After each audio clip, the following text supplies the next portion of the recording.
Hello, my dear students. Welcome to Gnanmanjari Vidyapeeth, Mahua. So, in this lecture of Standard 11 Economics, I am Shivanku Swami. Once again, welcomes all of you to our online learning platform. My dear students, this is the third video of our this chapter, and you know that due to some specific reason, because many of students are want to join, and some of get admission after 2 or 3 days, then we will decide to do a video in the starting period is recorded, but after that all the videos of economics will be regular live sessions. Okay, so please note that thing, because from the next Thursday we are going to start a live lecture of economics.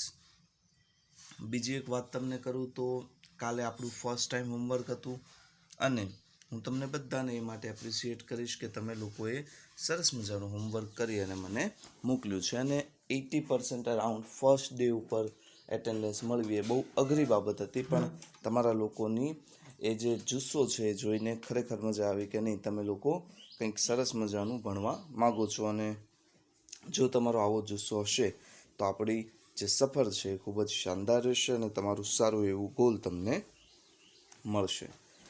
So, in last lecture, we seen that how economics is developed in India. Okay, mainly the book Arthashastra written by Kautilya Chanakya before 2500 years ago, and now how economics developed as a science. અહીંયા એક word આવ્યો, economics as a science. હા, એ વાત સાચી છે કે economics જે છે એ એક પ્રકારનું સાયન્સ છે. ઓકે, તો science of managing the money. ગયા લેક્ચરમાં મેં કઈ રીતે ઇકોનોમિક્સ મેનેજમેન્ટનો સબ્જેક્ટ છે એ કીધું હતું. આ લેક્ચરમાં એ સાયન્સ ઓફ મેનેજિંગ મની છે. તો એ સાયન્સ તરીકે વેસ્ટ એટલે કે જે યુરોપિયન નેશન્સ છે, જે અમેરિકા છે, એના અંદર, અમેરિકા તો હજી ન કહી શકાય, કારણ કે અમેરિકા તો આ સમય જ્યારની વાત છે એ સમયે હજી બ્રિટિશર્સના ગુલામીમાં હતું. આપણને ખ્યાલ જ છે કે અમેરિકા પણ બ્રિટિશર્સની ગુલામીમાં એક સમયે હતું. Now, Greek philosopher Aristotle gave his view on economics in his book Oikonomia. Okay, હવે ગ્રીક ફિલોસોફર્સ હતા એરિસ્ટોટલ, તમે સૌએ નામ સાંભળ્યું છે. એણે આ જે બુક લખી હતી, આનો મતલબ ઇકોનોમિક્સ જ થાય છે, પરંતુ એનું નામ જે છે એ હતું ઇકોનોમિકા. તો એ બુક હતી. However, with the advent of industrial revolution, just as division of labor and specialization were introduced in industrial sector, આપણને ખબર છે કે ઇન્ડસ્ટ્રીયલ રિવોલ્યુશન સ્ટાર્ટ થયું, બરોબર છે, અને એના પછી 1750ની આ વાત થાય છે. જેમ્સ વોટ સાયન્ટિસ્ટ હતા, જેમણે સ્ટીમ એન્જિન ફાઉન્ડ કર્યું, અને ત્યારથી જ માનવામાં આવે છે કે ઇન્ડસ્ટ્રીયલ રિવોલ્યુશન સ્ટાર્ટ થઈ ગયું. તો એનાથી બન્યું શું કે લેબર્સનું ડિવિઝન થયું, અને સ્પેસિફાઈડ લોકોને, એટલે કે જેની પાસે કંઈક સ્પેશિયલાઇઝેશન હોય, એમને જોબ મળવાની સ્ટાર્ટ થઈ. વેર અ piece of work is done by worker of group of workers who specialized only in particular job. The knowledge of philosophy and also start getting classified into various specific science. ધીમે ધીમે કરતાં philosophy start થઈ કે કઈ રીતે work કરવું જો, how to manage money, how to manage work, અને એવી જ રીતે ક્યાંક ને ક્યાંક કોમર્સ સેક્ટર જે છે એ ડેવલપ થયું. Now like the physical science, the social science also developed as a specialized branch, and their methodology were no longer based purely upon descriptive logic, but this science started applying scientific tool and methods. જુઓ, normally આપણને ખબર છે કે decision making કે કોમર્સની અંદર વાત કરીએ તો એ બધી જ વસ્તુ મેઇનલી શેના ઉપર ડિપેન્ડન્ટ હોય છે, તો એ મેનેજમેન્ટ ઉપર હોય છે મેઇનલી, અથવા તો આપણા લોજિક ઉપર હોય છે. પણ લોજિકની સાથે સાથે પણ આની અંદર સાયન્સ એપ્લાય કરવાનું સ્ટાર્ટ થયું. Hence, studying prosperous human activity was not solely a subject matter of political or social philosophy, but it also developed as a independent science. હવે મેઇનલી તો ઇકોનોમિક્સનું ટાર્ગેટ શું છે કે પ્રોસ્પરસ હ્યુમન એક્ટિવિટી બધી પર્પઝફુલ human activity થવી જોઈએ, પર્પઝફુલ છે sorry, અને જે સોલીનો મતલબ થાય એક જ નહીં, પરંતુ એ સાયન્સ તરીકે પણ ડેવલપ થવા માંડ્યું. એટલે ઓનલી પોલિટિકલ કે સોશિયલ ફિલોસોફી નહીં, પણ ઇકોનોમિક્સ ધીમે ધીમે કરતાં સાયન્સ તરીકે જે છે એ આગળ વધવા માંડ્યું. And pondering upon creation of wealth, Adam Smith, આ નામ ખાસ યાદ રાખજો. એડમ સ્મિથ જે છે એ સૌથી ઇમ્પોર્ટન્ટ પર્સન છે, પાયોનિયર કહેવાય એના, બરોબર છે, ઇકોનોમિક્સના. તો જુઓ કીધું છે Adam Smith wrote 1776 a book named An Inquiry into the Nature and Cause of Wealth of Nations, જે બુકને મેઇનલી આપણે વેલ્થ ઓફ નેશન્સ જ કહીએ છીએ. જેવું કીધું છે the book is popularly known as a wealth of nations, પણ તમારે આ પણ યાદ રાખવાનું છે આખું, an inquiry into the nature and cause of wealth of nation. આ બુક લખી એડમ સ્મિથે after the 25-26 year of industrial revolution, and then this is started the development of economics as a specified area. Now, with this book, Adam Smith is known to have pioneered the development of economics as a specified area of knowledge in the West. અને ધીમે ધીમે કરતાં waste કન્ટ્રીઝની અંદર જે છે એ ધીમે ધીમે આ જે ઇકોનોમિક્સ છે એના સબ્જેક્ટ તરીકે, સાયન્સ તરીકે જે છે એમણે બીજ રોપ્યા. Industrial revolution created a new socio-economic way of life and new method of wealth creation with the introduction of machines and huge investment. It means mass promotion.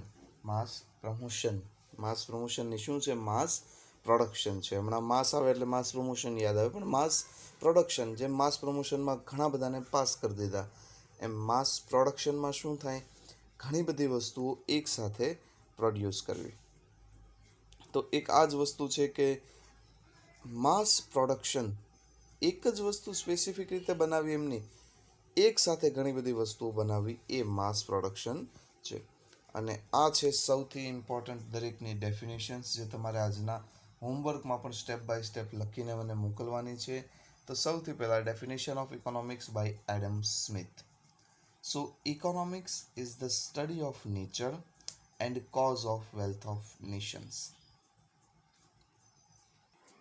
આમાં તમે જોઈ શકો છો કે એમની બુકનું નામ પણ આવી ગયું, એટલે તમારે આ ડેફિનેશન કોણે લખી છે એ ક્યારેય કન્ફ્યુઝ થવાનું જ નથી. કારણ કે આ કોણે લખ્યું હોય? એડમ સ્મિથે જ લખ્યું હોય, કારણ કે એડમ સ્મિથની બુક છે વેલ્થ ઓફ નેશન. અને ડેફિનેશન શું છે? Economics is the study of nature and cause of wealth of nation. જેનો થોડોક મતલબ સમજાવ્યો છે કે economic studies the exchange of physical wealth produced by labour. હવે ઇકોનોમિક એક્ટિવિટીમાં આવશે શું? જે કાંઈ પણ લોકો જે છે એમણે જે કાંઈ પણ પ્રોડ્યુસ કર્યું એને એક જગ્યાએથી બીજી જગ્યાએ પહોંચાડવું તો પડશે જ. તો એનું જે આપણે એક્સચેન્જ કરવાનું છે, physical exchange of wealth produced by labor is known as a economics. Adam Smith introduced economics as a social science because on one hand he studied human effort, on the other hand his methodology was scientific. એને એક તો human effect પણ સમજ્યા, એટલે એક રીતે જોઈએ તો સોશિયલ સાયન્સ પણ છે, અને સાથે સાથે એમણે સાયન્સ એન્ડ ટેકનો પણ ઉપયોગ કર્યો, એટલા માટે એ જે છે એક પ્રકારનું સાયન્સ પણ છે. Since the sometime Adam Smith economics was studied as an independent science. Adam સ્મિથમાં ઇકોનોમિક્સને ઇન્ડિપેન્ડન્ટ સાયન્સ તરીકે પણ આપણે ગણીએ છીએ, and not as part of general philosophy.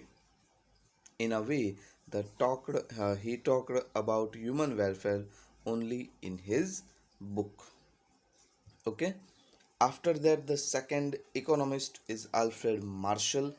What say Alfred Marshall about the economics? So, in his book, Principle of Economics, તમારે એ પણ યાદ રાખવાનું છે કે આ બુક કોણે લખી છે અને આ બુકની અંદર શું લખેલું છે ઇકોનોમિક્સ વિશે. So, Principle of Economics published in 1890s. After 100 years of Adam Smith, Alfred Marshall defines economics is the study of mankind in ordinary business of life. Mainly જે બિઝનેસ લાઈફ છે, બિઝનેસની અંદર એક્સચેન્જ આવી ગયો word, તમે સમજો. તમને એમ થશે sir આમાં કેમ બેયની ડેફિનેશન એટલી અલગ છે? અલગ નથી. તમે સમજો, બિઝનેસ આવી ગયો. બિઝનેસ આવી ગયું એટલા માટે તમે સમજી શકો છો કે આના અંદર એક્સચેન્જ તો આવી ગયો. It implies that in everyday life people usually seek material well-being. અને આપણે સમજી શકીએ છીએ કે જે ડે ટુ ડે લાઈફ છે એના અંદર કઈ રીતે વસ્તુઓ જે યુઝ થાય છે એને વધારે સારી બનાવી શકાય એના માટે હંમેશા માણસો વિચારતા હોય છે. એટલે આના અંદર જે છે ને એ મેઇન વસ્તુ શું છે? સ્ટડી ઓફ મેનકાઇન્ડ છે. આખી હ્યુમાનિટી જે છે એના બિહેવિયરની સ્ટડી કરવાની છે જ્યારે business લાઈફની રિલેટમાં. Thus, this definition identifies the economics as the study of everyday activity of human being and seek to explain how well-being is attained from material consumptions. અને આના ઉપરથી આપણે મેઇનલી આ એવરીડે લાઈફની અંદર હ્યુમનને કઈ કઈ વસ્તુઓની જરૂર પડશે અને એ જે છે પોતાની જે એક્ટિવિટીઝ છે કેવી રીતે મેનેજ કરશે એ આપણે સમજી શકીએ છીએ. અને કેટલું મટીરિયલ જે છે એનું કન્ઝપ્શન રહેશે. This definition is narrow as it talk only about the material consumption or material well-being. જો આના અંદર આપણે જોયું કે હ્યુમન એક્ટિવિટી જોઈ, પણ આનો મેઇન કોન્સેપ્ટ શું હતો? મટીરિયલ કન્ઝપ્શન કે મટીરિયલ વેલબિંગ, વસ્તુને કઈ રીતે સારી બનાવવી.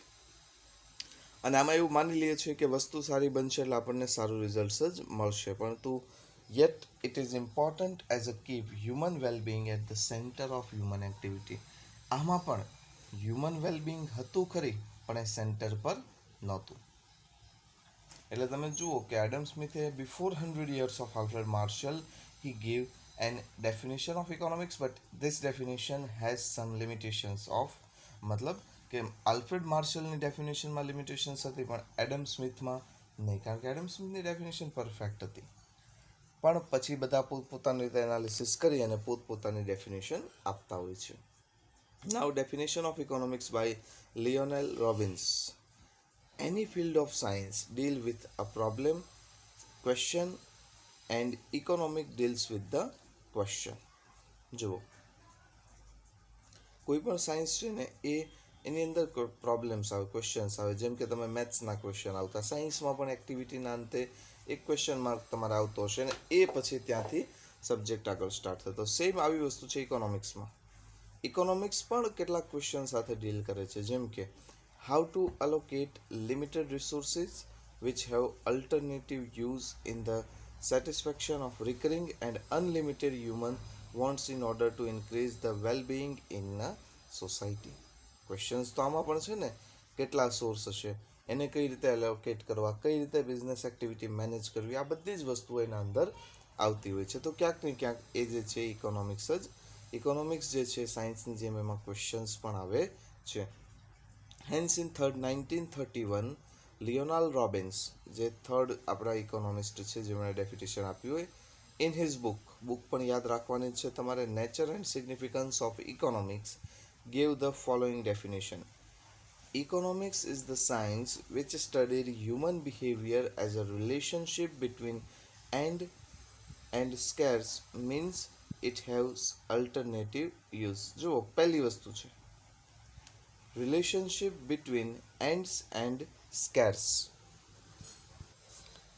એટલે આનો મતલબ એવો થાય કે હ્યુમન બિહેવિયર છે ને કેવું છે ખબર? જે વસ્તુ એન્ડ્સ મતલબ કે જે ખૂટી જવાની છે, અને સ્કેર્સનો મતલબ એવો થાય કે જે વસ્તુઓ બહુ જ દુર્લભ છે, જેમ કે ડાયમંડ તમે લઈ લો, બહુ ઓછું મળે છે જોવા. તો આ બધી વસ્તુઓ છે, તો એમની જે અલ્ટરનેટ યુઝ છે એમના બિહેવિયર ઉપરની રિલેશનશિપ જે લિયોનાલ રોબિન્સ જે છે એને પોતાની ડેફિનેશનમાં મેન્શન કર્યું. So the economics is the science which studied the human behaviour as a relationship between end scarce, means which have alternate use. બંનેનો મતલબ એ જ થાય કે જેના યુઝ લિમિટેડ છે, હાઉ ટુ યુઝ ધેમ. જેમ કે આપણને ખબર છે કે પેટ્રોલ ડીઝલ છે એના યુઝ લિમિટેડ છે, અને સ્ટાર્ટિંગ ટેગ જે છે આપણી એવી નહોતી, પણ અત્યારની ટેગ તમે જુઓ અત્યારે મેઇનલી હું તો કહીશ 70% ટ્રેન જે છે ઇન્ડિયામાં એ ઇલેક્ટ્રિફાઈડ છે, ઇલેક્ટ્રિસિટીથી ચાલે છે, ઇલેક્ટ્રિસિટીથી ચાલતી કાર બાઇક આવવા મળી છે. તો જેમના અલ્ટરનેટ યુઝ છે એમની પાછળ કંઈક ને કંઈક રિસર્ચ થતું રહેશે. So this is the definition by Leonard Robbins.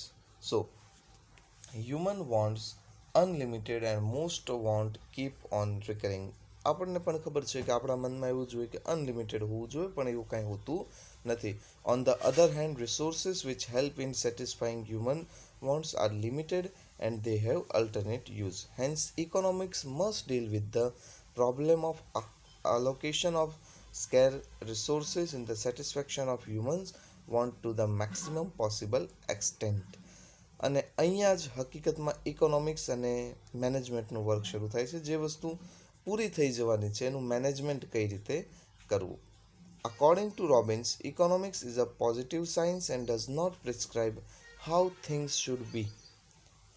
જો એક પોઝિટિવ સાયન્સ છે અને એ એવું નથી કે ભાઈ વસ્તુ જે છે એ શું છે, પણ એનો યુઝ કઈ રીતે કરવો. It's studied how human being behave. ઇકોનોમિક્સમાં વસ્તુ વિશે નથી સમજવાનું, ઇકોનોમિક્સમાં આપણે સમજવાનું છે હ્યુમન બિહેવિયર વિશે. ને આલ્ફ્રેડ માર્શલમાં આ જ વસ્તુ આવી હતી. તમને ખ્યાલ હશે કે હ્યુમન બિહેવિયરને સેન્ટર પર નહોતો લીધો. નાવ it does not deal with how they should ideally behave. કે ભાઈ એવું નહીં બની શકે કે એ લોકો હંમેશા આઈડિયલ બિહેવ જ કરશે. આપણને ખબર છે જો બધા જ ઇલેક્ટ્રિક ટ્રેન તો ઠીક છે, હવે કાર છે, બાઇક છે યુઝ કરવા મળે તો કોઈ પ્રોબ્લેમ જ નથી. રિસોર્સિસને સમજીને સોલફુલી યુઝ કરે તો પ્રોબ્લેમ જ નથી.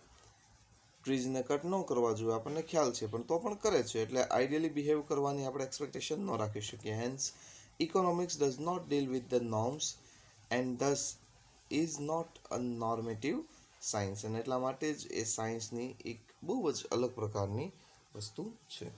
નાવ last definition by Paul સેમ્યુએલ્સન.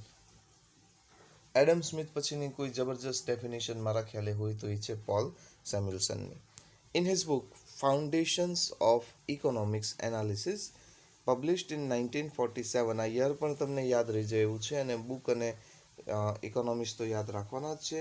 સેમ્યુએલ્સન defines economics is the study of how people and society end up choosing with or without the use of money to employ scarce productive resources that could have alternate use to produce various commodity over time and distributing them for consumption now or in future among various persons in society. It analyzed cost benefit of improving pattern of resources allocation. આમાં તમે જુઓ જેટલી પણ અત્યાર સુધી definition આવી એને બધાને ભેગી કરી દીધી કે economics is the study of how people and society end up choosing. કઈ રીતે પીપલ જે છે એ અલગ અલગ એક્ટિવિટીઝ અલગ અલગ વસ્તુઓને ચૂઝ કરશે with or without use of મનીનો યુઝ થઈ પણ શકે ને બાર્ટર સિસ્ટમમાં નહોતું પણ. પછી જે કાંઈ પણ આપણા અલ્ટરનેટ યુઝવાળા સ્કેર જે અથવા તો એન્ડ પ્રોડક્ટ્સ છે એનો કઈ રીતે ડિસ્ટ્રીબ્યુશન કરવું, કોમોડિટીનું કઈ રીતે કન્ઝપ્શન કરવું અને કઈ રીતે ફ્યુચરની અંદર પણ એ યુઝ કરી શકાય, એ દરેકની ઇમ્પ્રુવિંગ પેટર્નના જે છે એ શું છે ઇકોનોમિક્સ છે. Hence Samuelson talk about choice, allocation of scarce resources and evaluation of cost and benefit of doing so.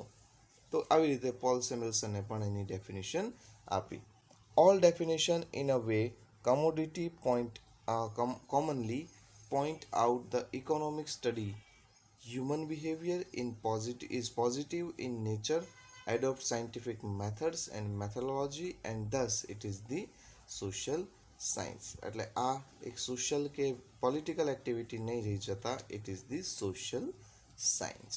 Okay, તો મેઇનલી આ તમારે એસએસની અંદર અત્યાર સુધી તમે ભણ્યા છો થોડા અંશે.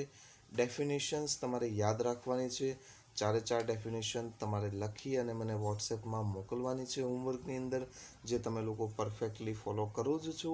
અને તમને લોકોને કોઈ એવો વર્ડ લાગે, જો હજી આ સ્ટાર્ટિંગ છે, એટલું બધું કંઈ પેનિક થવાની જરૂર નથી. શરૂઆતી કોન્સેપ્ટ છે, ખાલી ઇન્ટ્રોડક્શન છે. તો ઇકોનોમિક્સ સબ્જેક્ટ શું છે એ તમને અહીંયા સમજાયું છે કે મેઇનલી ઇકોનોમિકની અંદર બિઝનેસ એક્ટિવિટી, મની એક્સચેન્જ જે છે એ બધી વસ્તુઓ થતી હોય છે. ઓકે, તો પણ કાંઈ ન સમજાય તો તમે મારા વોટ્સએપ નંબર પર મને કહી શકો છો. ટેક્સ્ટ બુક જેમને રિક્વાયર્ડ હતી એમને મોકલી દીધી છે, એટલે ટેક્સ્ટ બુક છે કે નથી એવો ક્વેશ્ચન મારી સામે કરતા નહીં. ટેક્સ્ટ બુક ન હોય તો હું તમને એની PDF મોકલી દઈશ, આખી ટેક્સ્ટ બુકની. Okay, so don't worry about it.